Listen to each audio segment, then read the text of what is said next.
Saat film dimulai, kita diperlihatkan seorang pria yang sedang mencari wanita hilang bernama Aoi. Tidak diketahui pasti pria ini siapa, tapi yang jelas ia mampir di suatu kios dan bertanya kepada wanita misterius.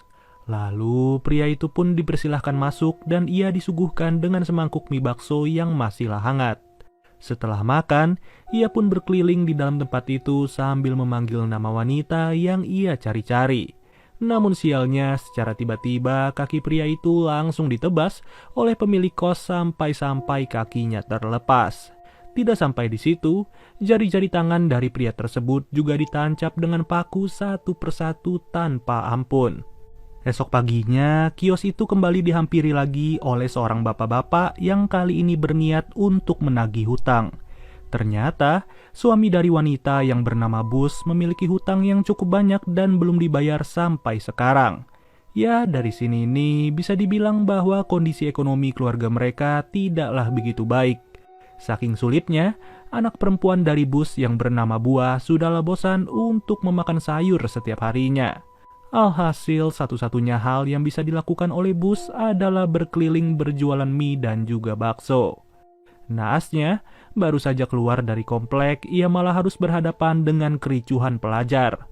Di titik inilah, ia pun diselamatkan oleh seorang pria yang membawanya kabur menghindari kejaran massa. Selama kericuhan terjadi, mereka berdua pun hanya bisa menunggu di dalam gang sambil menahan rasa deg-degan.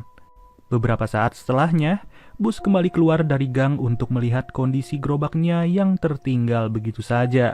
Gak ingin berlama-lama, ia langsung berjalan pulang dengan muka suntuk karena tidak berhasil membawa sepeser uang sedikit pun.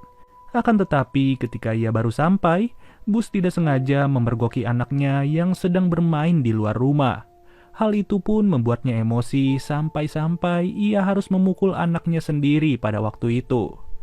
Ketika hari telah berganti menjadi malam, ia menyesal atas perbuatannya dan ia meminta maaf kepada Buah. Ya, wajar aja sih. Mau gimana pun, Bus adalah seorang ibu yang memiliki kasih sayang sepanjang masa. Hanya saja, situasi berubah ketika Buah melihat tetesan darah yang keluar dari dalam gerobak. Ternyata, di dalam gerobak itu terdapat jasad salah satu pelajar yang menjadi korban kericuhan. Luar biasanya, daging pelajar itu malah langsung dibilas dan dicuci sampai bersih lalu digiling setelahnya. Entah pemikiran apa yang ada di otaknya Bus, ia berani mengolah daging manusia sebagai bahan baku. Di sisi lain, pria yang menyelamatkan Bus saat kericuhan terus mencari temannya yang hilang dan tidak diketahui keberadaannya. Sudah jelas, temannya yang hilang itu adalah orang yang berada di dalam gerobak mie milik Bus dan sudah digiling dagingnya. Dalam keadaan seperti ini, ibu dari temannya pun terus resah berhari-hari tanpa mengetahui bahwa anaknya sudah dijadikan daging olahan. Saat esok harinya, Bus menyadari kalau pria yang ia sekap di tempat ini sedang mencoba untuk melarikan diri. Akan tetapi, usaha si korban tidaklah berhasil sama sekali dan ia pun dibawa lagi ke ruangan bawah tanah. Seketika itu juga, Bus yang sudah terlanjur emosi langsung membumbui mulut pria itu dengan berbagai campuran rempah-rempah. Ditambah lagi, ia juga bersiap untuk menggantung tubuh si korban agar tidak bisa lagi melarikan diri. Masih di ruangan yang sama, Bus kembali mengolah daging pelajar yang terlihat bececeran dan belum habis sampai sekarang. Tentunya, sebagian daging sudah harus ia persiapkan untuk berjualan pada hari ini. Dengan stok daging sebanyak itu, ia mulai bercerita kepada Buah akan rencananya untuk membuka kedai mie bakso di rumah ini. Ia menganggap bahwa ide itu adalah rencana yang bagus demi membangun ekonomi keluarga mereka. Benar saja, baru hari pertama buka, kedai mie baksonya Bus sudah ramai didatangi oleh pengunjung. Secara lahap, para konsumen menikmati racikan mie buatan Bus tanpa mereka ketahui apa yang sedang dimakan dan juga dikunyah.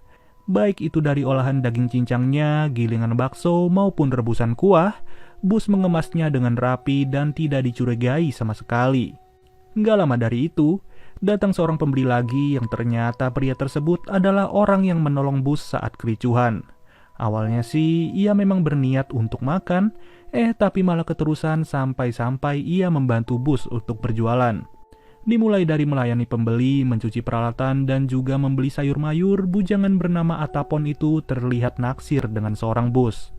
Singkat cerita, bapak-bapak penagih hutang tiba-tiba kembali datang sambil membawa kedua anak buahnya. Sudah pasti tujuan mereka datang ke sini adalah untuk menagih hutang suaminya yang masih juga belum dibayar lunas. Tapi sebelum itu, bos sengaja menjamu mereka bertiga dengan 3 mangkuk mie yang pastinya tidak bisa ditolak sama sekali. Dengan senang hati, mereka menyantap makanan itu tanpa jeda sedikit pun dan bahkan salah satu dari mereka mengakui kalau mie bakso buatan bos benar-benar luar biasa rasanya. Naasnya, makanan itu akan menjadi makanan yang terakhir bagi mereka karena ketiganya langsung dihabisi oleh bos ketika lagi makan. Gua pas nonton film ini cuma bisa megangin leher sambil ngerasa ngilu sendiri. Siapa sangka, bos kepikiran untuk membantai para tamunya tanpa ampun sama sekali. Setelah puas, segala bekas-bekas darah yang berceceran pun mulai dibersihkan dengan perlahan pada saat itu. Hebatnya, ia juga memanfaatkan daging dari 3 orang yang sudah kenyang untuk dijadikan stok bahan baku ke depannya. Kalau kayak gini sih, selama menjalankan usaha, bos hanya mengeluarkan sedikit modal untuk membeli bahan baku. Ya, bisa kalian lihat sendiri, daging dan organ sebegitu banyak membuat bos bisa nyetok sampai beberapa bulan. Di sela-sela kesibukannya, Atapon mampir lagi ke kios milik bos untuk bertemu dengannya yang kesekian kali. Hanya saja, kali ini Atapon tidak sadar bahwa wanita yang ia taksir baru saja membantai manusia. Beberapa jam kemudian, Atapon yang mampir ke kios bus baru saja kelar nempel-nempel berduaan.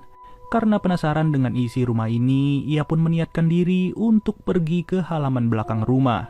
Namun mengejutkannya, Atapon yang tidak sengaja membuka gentong air malah melihat jasad anak perempuan yang sudah membusuk. Tidak lain tidak bukan, sosok itu adalah satu-satunya anak perempuan bus yang bernama Bua.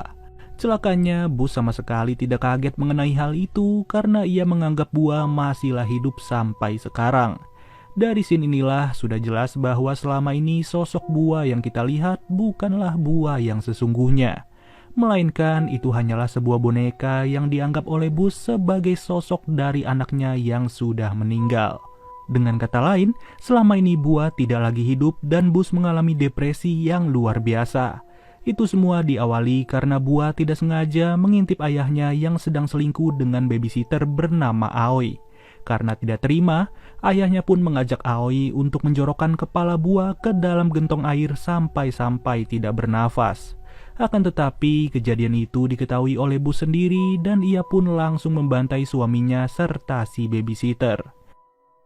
Bahkan, keduanya langsung disekap oleh bus di dalam rumah dengan kondisi tubuh yang dipenuhi lumuran darah. Itulah mengapa pria yang ada di awal film mencari-cari wanita bernama Aoi.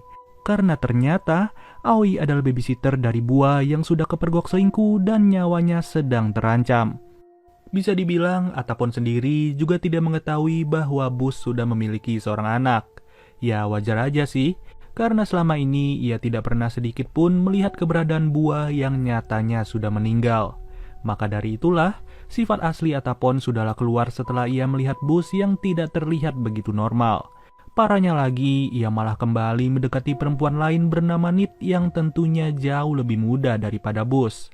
Emang bener-bener ya, jurus playboy cap kapak langsung dikeluarin sama Atapon sendiri. Di sisi lain, pria yang mencari keberadaan Aoi mulai mencoba lagi melarikan diri. Namun kali ini, ia benar-benar berhasil mencari Aoi setelah melihat jasad wanita itu sedang digerogoti oleh suaminya bus.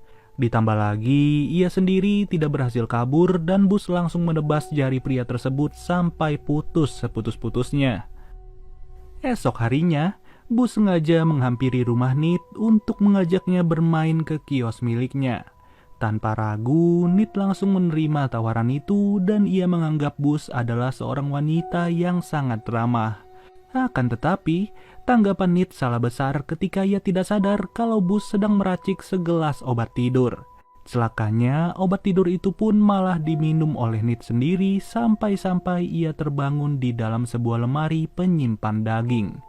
Di saat yang bersamaan, Atapon mendatangi rumahnya Nit yang dimana ia diberitahu kalau Nit sedang berada di rumahnya bus. Gawatnya, tidak ada satupun orang yang mengetahui kondisi Nit dalam keadaan terdesak seperti itu. Sampai suatu ketika, Atapon sudah tiba di kiosnya Bus sambil gerasak-gerusuk memanggil namanya. Tapi ia tidak melihat keberadaan Nit sama sekali karena Bus berkata kalau Nit sudahlah pergi.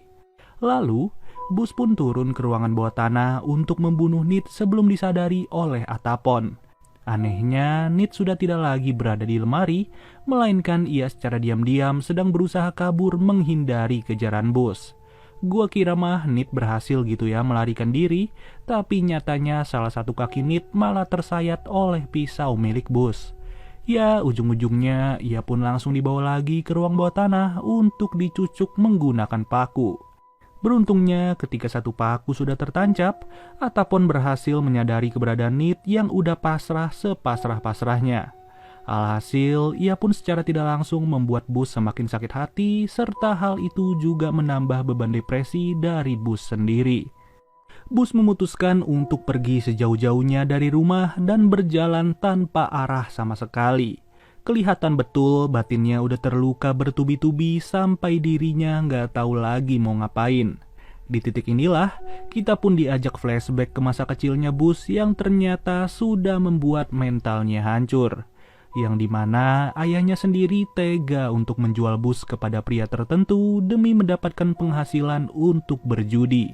Ditambah lagi, ia juga menjadi saksi bisu ketika ibunya membuka kedai mie bakso dengan bahan baku daging manusia. Dengan kata lain, cara ini sudah menjadi perbuatan turun-menurun yang mulai diterapkan oleh Bus baru-baru ini. Kemudian, kita kembali diperlihatkan kondisi Bus yang udah depresi berat sambil terbayang-bayang masa kecilnya. Pada momen ini sebenarnya ia sudah mau ditolong oleh Atapon, namun karena rasa percaya dari Bus udah dihancurkan, jadinya ia pun nekat melompat dari jembatan. Yang menjadi masalahnya, polisi sama sekali tidak berhasil melacak jejak Bus yang sekarang ini tidak diketahui kondisinya. Tapi hanya ada segelintir orang yang mengetahui keberadaan Bus pada saat ini, yaitu kita sebagai penonton yang melihatnya keluar dari dalam sungai. Kalau boleh jujur ya, film ini berhasil bikin gua mual pas lagi nonton dan juga bikin skrip. Ya, semoga aja sih kalian gak nonton ini saat lagi makan ya guys, karena gua gak mau kalian muntah secara tiba-tiba. Oke deh guys, mungkin segini aja pembahasan dari film The Meat Grinder. Sampai bertemu lagi di video berikutnya. Gua Nandi cabut dulu. Dadah.